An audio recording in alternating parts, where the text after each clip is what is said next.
नमः। राधा कृष्णाभ्यां नमः। गजाननं भूतगणादिसेवितं कपित्थजम्बोफलचारुभक्षणम् उमासुतं शोकविनाशकारकं नमामि विघ्नेश्वरपादपङ्कजं।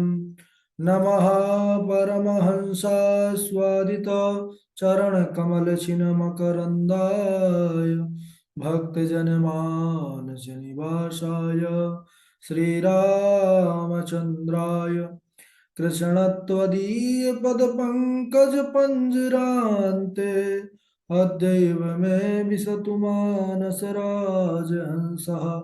प्राणप्रयाणे समये कफवात्यपित्तैः कण्ठावरोधनविधौ स्मरणं कुतस्ते। नारायणं नमस्कृत्य नरं चैव नरोत्तमं देवीं सरस्वतीं व्यासं ततो जयमुदीरये। श्रीलक्ष्मीनाथ समारंभां नाथया मुनिमध्यमाम् अस्मदाचार्यपर्यन्तां वन्दे श्रीगुरुपरम्पराम्। अञ्जनानन्दनं वीरं जानकी शोकनाशनं कपीशमक्षहन्तारं वन्दे लङ्काभयङ्करम्।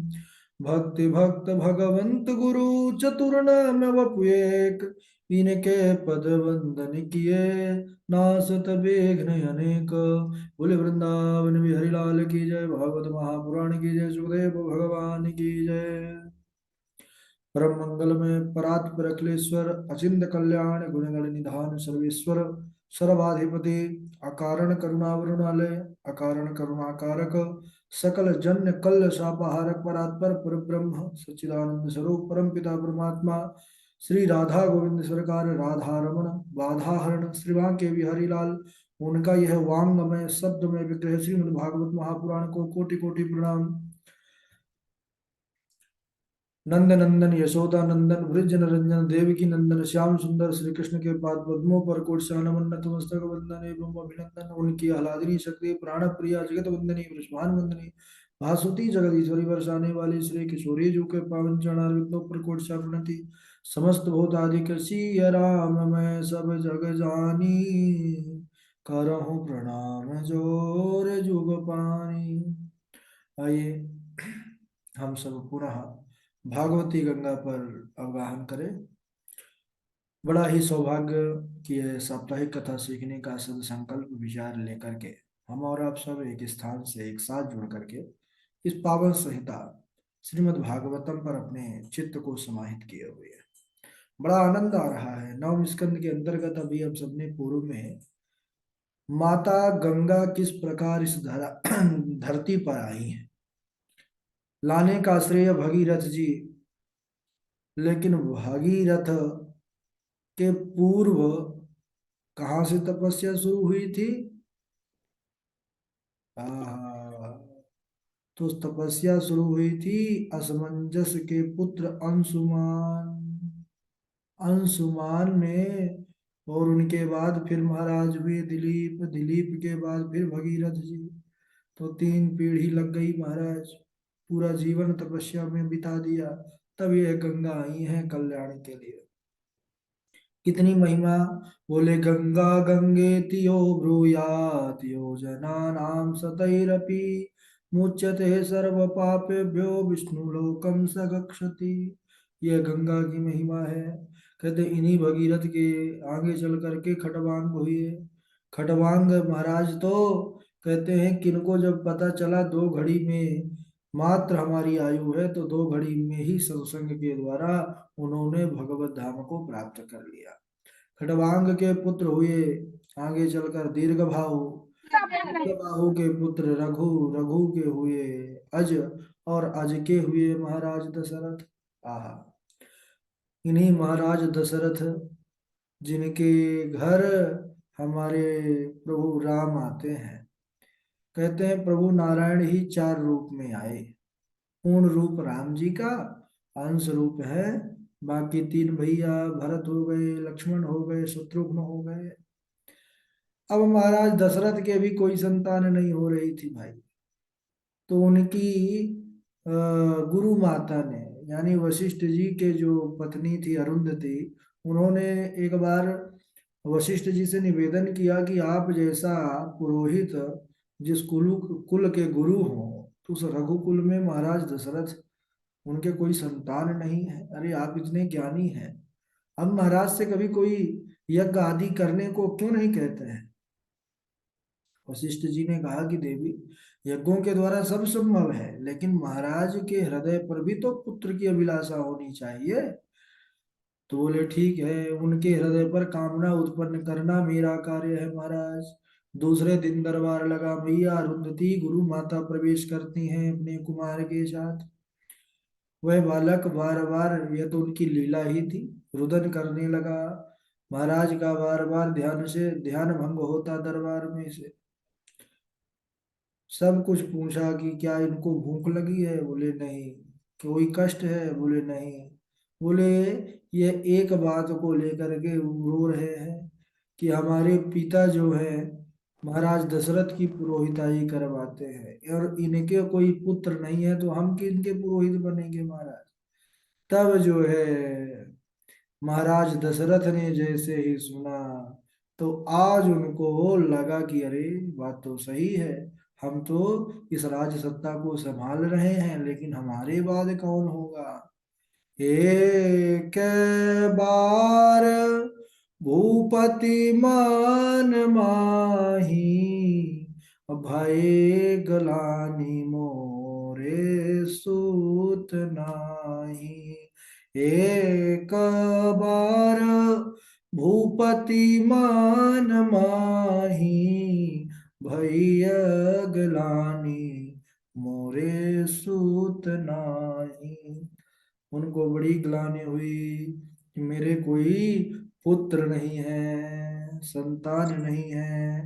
भागे भागे गए महाराज, कहाँ पर, गुरुदेव के पास। इसीलिए जीवन में गुरु का होना अति आवश्यक है। हमारी इस जीवन रूपी नैया, तो जब तक, और खिवैया केवल गुरु ही है। पार तो भगवत धाम हो सकता है, लेकिन खेवैया केवल गुरु ही रहता है, याद रखिएगा सज्जनों। खेवैया का कार्य है कि नौका को बिना जो है लहरों से डूबे बिना पार, यानी भगवत धाम तक पहुंचा दे। तो नर्क क्या है, बोले वह समुद्र पर नौका का डूब जाना ही, रसातल में चली जाना ही यह नर्क है। यानी समुद्र में डूब गए, खत्म हो गए कहानी। बड़ा दुख होगा, कष्ट होगा, डूबेंगे तो सुख थोड़ी होगा। लेकिन जब पार पहुंच जाएंगे तो अरे भैया अब हम पार हो गए, आनंद होता है ना। वैसे ही भगवत धाम जो है, वैकुंठ धाम, साकेत धाम, गोलोक धाम, यह जो है पार है। और खेवैया कौन है, बोले गुरु खेवैया है जीवन रूपी नैया के। तो भागे भागे दशरथ जी गए, गुरुदेव बोले कि आप अब मेरे ऊपर कृपा करें, कहो राजन किस कारण आगमन हुआ है। महाराज चौथी अवस्था आ गई है, कोई संतान नहीं है, और बस उसी की प्रार्थना लेकर के आपके पास आया हूँ। तब महाराज वशिष्ठ ने प्रसन्नता पूर्वक कहा, धैर्य धारण कीजिए राजन, अब वह समय आ चुका है। आपके चौथे पन में ही तो आपको पुत्र योग है, संतान योग है, और एक नहीं, हे महाराज दशरथ, चार चार जो है पुत्र होंगे, और वो भी कहना ही क्या, उनकी महिमा साक्षात नारायण ही होंगे। इस प्रकार बड़ी प्रसन्नता हुई महाराज दशरथ को। उन्होंने पूरा, फिर वशिष्ठ जी ने महाराज दशरथ के साथ ऋषि श्रृंगी को बुलवाया। पुत्र कामेष्टि यज्ञ का निर्माण हुआ। तो उस यज्ञ में अग्नि देवता स्वयं चरु का जो है पात्र लेकर के प्रकट हुए, प्रसाद। और वह प्रसाद, चरु प्रसाद बोले कि तीनों रानियों को आधा आधा भाग करके बांट कर दे दीजिए, जिससे उनको सुंदर पुत्र रत्न प्राप्त होगा।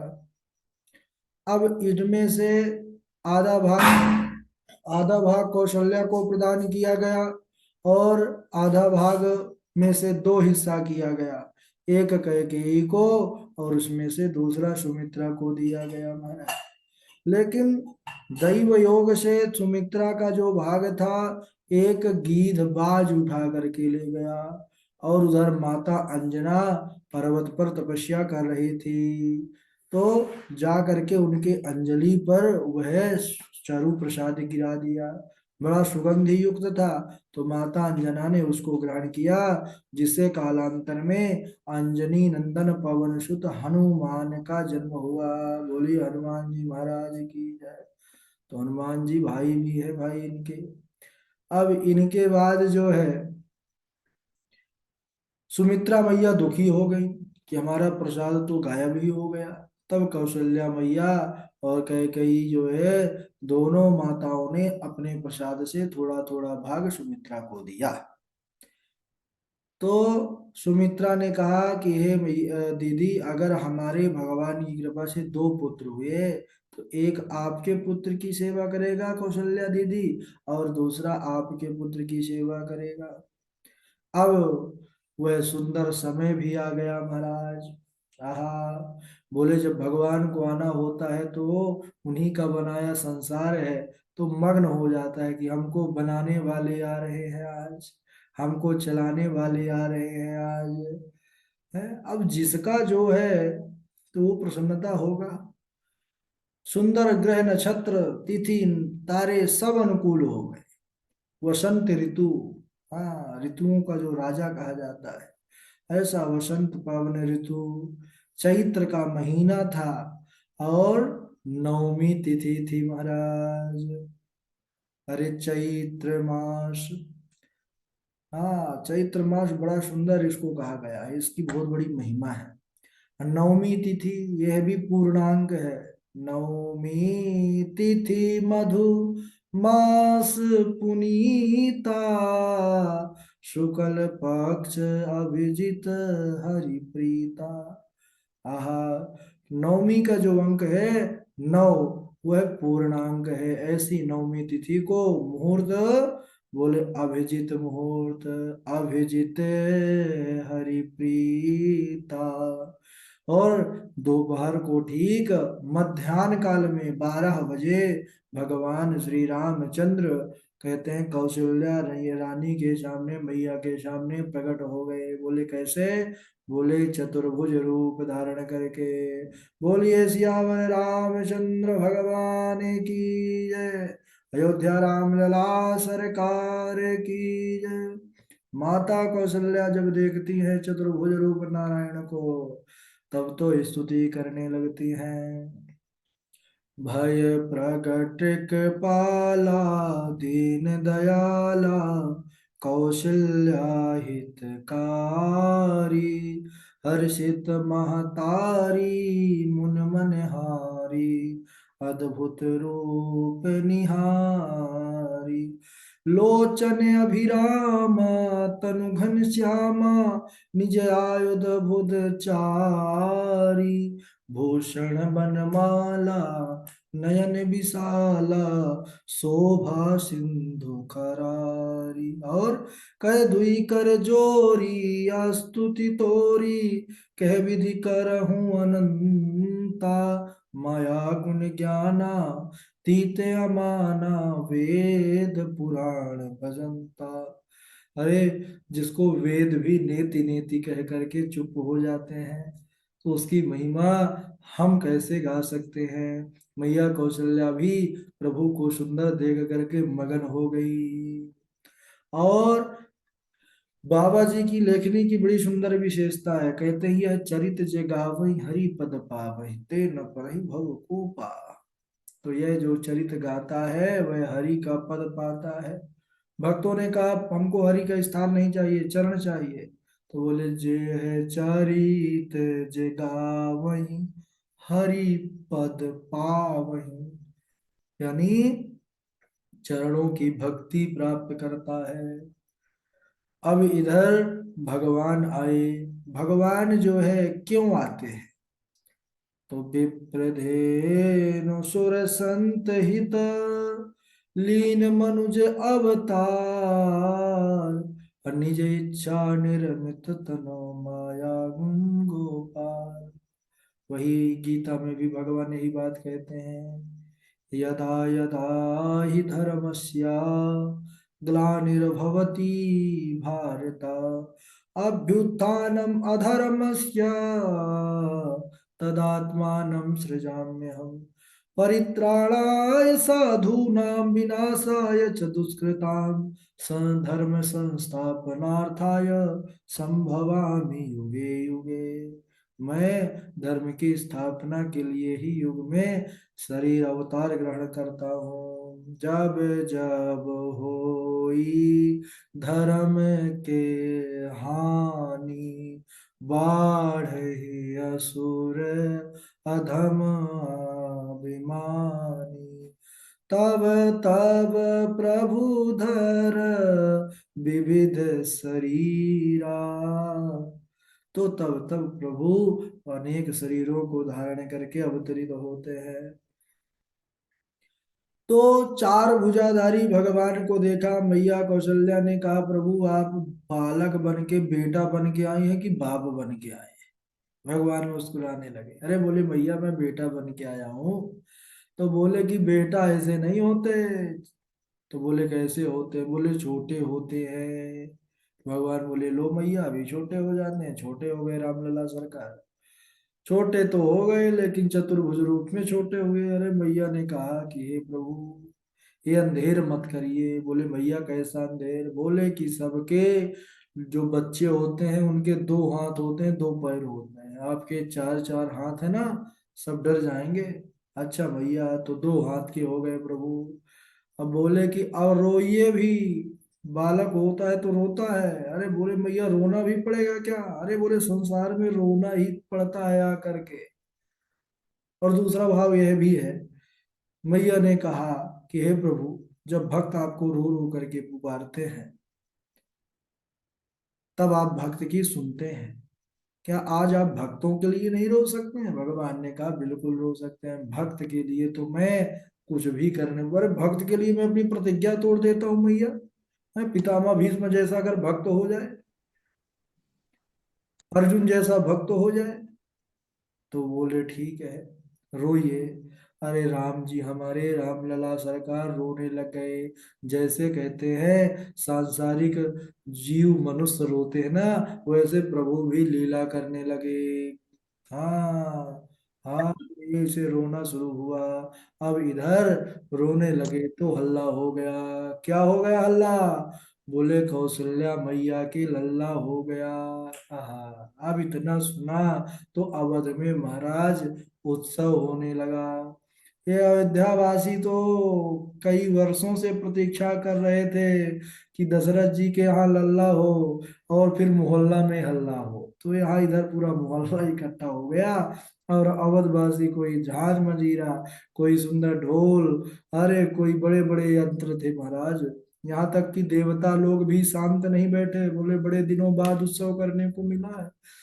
सदा ही तो लड़ाई ही, तलवार ही और धनुष बाण चलते थे, कभी दैत्य लड़ते थे, कभी देवता लड़ते थे। आज तो मौका मिला है तो महाराज अपना मृदंग निकाले। इंद्र सबसे बढ़िया मृदंग बजाते हैं। हाँ इंद्रो वादन मृदंगा। और इंद्र सुंदर मृदंग वादन करने लगे। नारद जी ने कहा कि बहुत दिनों बाद वीणा आज अपना दिखाने को मिलेगा हमको भी। तो नारद जी ने वीणा पर बड़ी मधुर तान छेड़ दिया महाराज। अब इधर नारद जी वीणा पर तान छेड़े तो उधर भोले बाबा ने कहा कि हम चुप कैसे रहे, हमारे पास गए। बोले डमरू, ये डमरू कब बजेगा? डमरू है भोलेनाथ कैलाश से ही बजाने लग गए। हाँ हाँ, पूरे जगह उत्सव ही उत्सव हो गया। देवांगनाएं नृत्य करने लगी और इधर महाराज सब बड़े प्रसन्न हैं। और इतना सुंदर उत्सव होने लगा कि सारे लोग नाच नाच करके गाने लगे कि जायो कौशल्या रानी लल्ला, आहा मोहल्ला में हल्ला सी मचे गयो। और इस प्रकार बहुत बहुत सारे गीत हैं राम जन्म के। अब गीत नहीं गाएंगे क्योंकि समय को भी देखना है और हमारे जुड़ने वाले हैं तो वो लोग सुनाएंगे, सब गायक लोग हैं। तो इस प्रकार बड़ा सुंदर उत्सव हुआ। और हमारे दशरथ महाराज ने तो इतना लुटाया, इतना बधाई दिया सबको कि कहना ही क्या। उसके बाद कहने लगे कि कितना बड़ा दिन हुआ। बोले सूर्य भगवान, सब उत्सव में मगन हो गए। सूर्य भगवान भी अपना रथ रोक दिए, घोड़ों को कह दिया भाई आगे मत बढ़ना, प्रभु का उत्सव देख लेने दो, फिर क्या पता किस युग में ऐसा दर्शन हो, सौभाग्य मिले और मिले या ना मिले सबका, क्योंकि सूर्य भगवान ये सब पद है, सबकी ड्यूटी है। क्या पता कब किस युग में फिर प्रभु ऐसा सौभाग्य प्रदान करे। तो आज रुक जाओ भाई। कहते हैं कि एक महीने मास दिवस भा दिन, एक मास का दिन हुआ लेकिन इसको कोई जान नहीं पाया। तो चंद्रमा बड़ी नाराज हुए महाराज, बोले वाह वाह वाह, शिकायत प्रभु से किए थे। तभी प्रभु ने कहा अगली बार केवल तुम ही को दर्शन देंगे, सूर्य भगवान जब नहीं रहेंगे तभी आएंगे। तभी फिर कन्हैया रात को 12 बजे आए। सूर्य का दूर दूर तक जो है नाता नहीं था। तो भगवान सबके साथ समता का ही, समानता का व्यवहार रखते हैं, है ना। तो क्योंकि इधर लाभ ले गए थे सूर्य भगवान, एक महीने तक रुके थे। अब नामकरण लीला बहुत अद्भुत है, तो हम लोग कल के दिवस में श्रवण करेंगे। बड़ा आनंद है नामकरण में, क्योंकि प्रभु का हमारे नामकरण होगा भाई, कहना ही क्या। तो आज यहीं तक, फिर अगले दिवस, आज यहाँ तक आप लोग बढ़िया से लिख लीजिएगा और तैयार कर लीजिएगा, ठीक है। अब बारी बारी से श्लोक सुनाएंगे। सर्वप्रथम पूर्वी है, पूर्वी जी के बाद गणेश झा जी है, गणेश झा जी के बाद डॉक्टर हरिदत्त शर्मा जी हैं, उनके बाद अखिलेश द्विवेदी जी हैं, द्विवेदी जी के बाद हमारे संत जी हैं, उनके बाद सुष्मिता त्रिपाठी जी हैं, ऋचा पांडे जी हैं, वैभव जी हैं, सुप्रभा जी हैं, सुप्रभा जी के बाद अमित तिवारी जी हैं, देवेश जी हैं, देवेश मिश्रा जी के बाद मेघनाथ चक्रवर्ती जी हैं, उनके बाद नंदा देवी जी हैं और कृष्णा किशोरी जी हैं। चलिए प्रारंभ करिए पूर्वी। राधे राधे गुरु जी, प्रणाम। हाँ जी सुनाइए।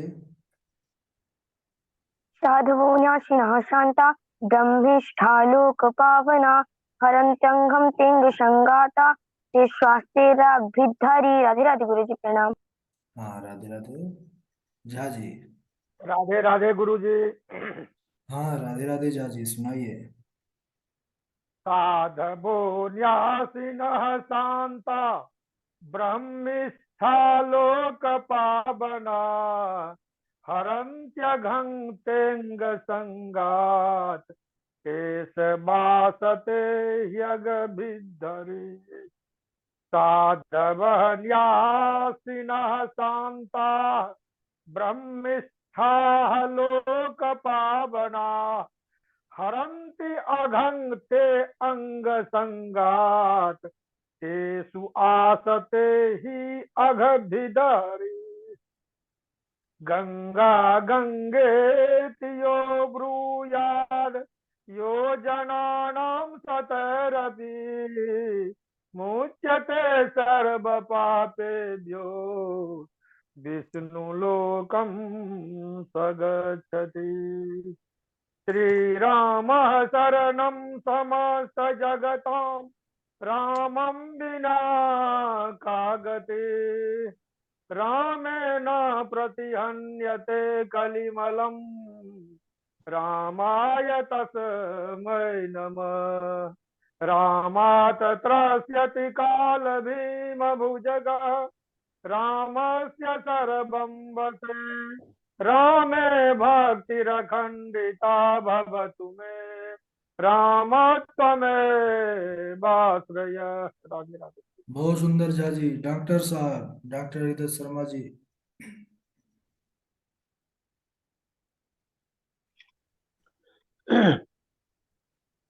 साधुवो न्यासीनः शान्ता ब्रूहि लोकपावना हरियन्त्यद्यं ते अंग संगात केशवास्ते हृदय भिदरे। गंगा गंगोत्यो ब्रूयात् योजनानां सतैरपि मुच्यन्ते सर्व पापेभ्यो विष्णुलोकं च गच्छति। गंगा गंगेति यो ब्रूयात् योजनानां शतैरपि मुच्यते सर्व पापेभ्यो विष्णुलोकं स गच्छति। राधे राधे गुरु जी। बहुत बढ़िया। सुष्मिता त्रिपाठी जी। जी गुरु जी राधे। राधे राधे, सुनाइए। साधवो न्यासिनः शान्ता ब्रह्मिष्ठा लोकपावनाः हरन्त्यागं तेन संगाते स्वास्ते हितवित्तरि। गंगा गंगेयो ब्रूयात् योजनानां सतेरपि मुच्यते सर्वपापेभ्यो विष्णुलोकं स गच्छति। जी। बहुत बढ़िया। अखिलेश द्विवेदी जी। राधे राधे गुरु जी। राधे राधे। साधवो न्यासिनः शान्ता ब्रह्मनिष्ठा लोकपावनः हरन्त्यगं ते संगात् ते स्वास्ते यगभिद्धरि। गंगा गंगेति यः ब्रूयात् योजनानां शतैः अपि मुच्यते सर्व पापेभ्यो विष्णुलोकं स गच्छति। अच्छा। राधे राधे गुरु जी। हाँ ठीक है। ठंडी वंडी का कम हुआ कि नहीं हुआ वहां पर द्विवेदी जी? जी अभी थोड़ा बेहतर है अभी, लेकिन अभी गला का पूरा 100% नहीं हुआ ठीक, लेकिन ठंडा भी ठीक है थोड़ी। ठीक और है। 1-2 हफ्ते में थोड़ा शिवरात्रि के बाद थोड़ा ठीक हो जाएगी। अच्छा, वो बता रहे थे श्रीकांत जी की गर्मी भी बहुत भयंकर पड़ती है गुरु जी। वो जैसे उनके यहाँ मालूम नहीं, लेकिन हमारे यहाँ सिर्फ 1 हफ्ता पड़ती है बहुत ज्यादा। 1 हफ्ता सिर्फ जुलाई में। वो तो बोल रहे थे हमारे यहाँ बहुत तेज पड़ती है। उनके यहाँ ठंडी भी बहुत ज्यादा होती है और गर्मी भी बहुत ज्यादा होती है। हाँ हाँ, ये दोनों बात बताया उन्होंने। जी। ठीक है। राघव जी सुनाएंगे, संत जी। जी गुरु जी प्रणाम। राधे राधे। हाँ। साधु न्यासिनः शान्ता ब्रह्मनिष्ठा लोकपावना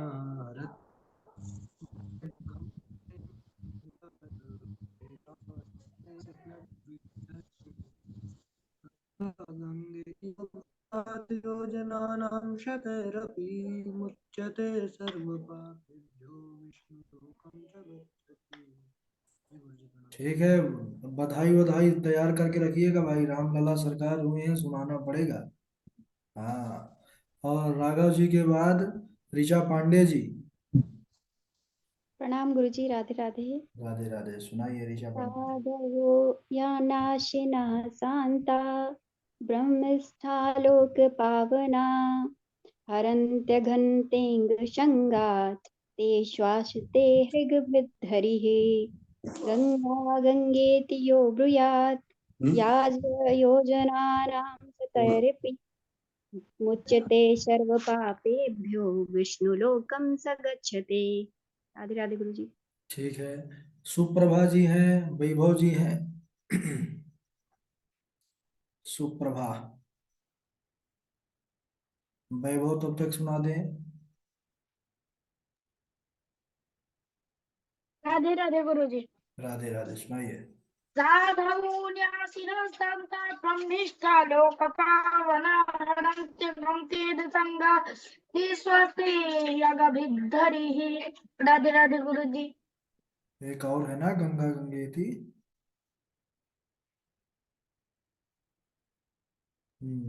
सुप्रभा जी। और देवेश जी, अनामिका शर्मा जी, अमित तिवारी जी, मेघना चक्रवर्ती जी। वो नहीं राधे राधे पहुंचा था गुरु। गुरु जी मेरे पास। अरे, ग्रुप पर तो इकट्ठा भेजे थे, आपके पास क्यों नहीं पहुंचा है? मेरे पास तो सिर्फ एक ही है। चलिए ठीक है, कोई बात नहीं। सुनाइए। राधे राधे गुरु जी प्रणाम। हाँ जी, देवेश जी। साधोन्यासिनः शान्ता ब्रहिष्ठा लोकपावनाः हरन्त्यद्यं तेऽङ्घ संगाता ते स्वास्ते हृदयद्भिद्वरिः गंगा गंगेति यो भूयात् योजनानां सतैरपि मच्यते सर्व पापेभ्यो विष्णुलोकम स गच्छति। राधे राधे गुरु जी। ठीक है, मुच्यते है। मेघनाथ चक्रवर्ती जी, सुप्रभा जी। राधे राधे गुरु जी। राधे राधे। साधवो न्यासिनः शान्ता ब्रह्मरिष्टा लोकपावना हरन्ते गमते संगात त्वेस्ते यज्ञभिद्धरी गंगा गंगोति यो ब्रूहिता योजनानां ततेरपि मच्चे सर्वपापभ्यो विष्णुलोकं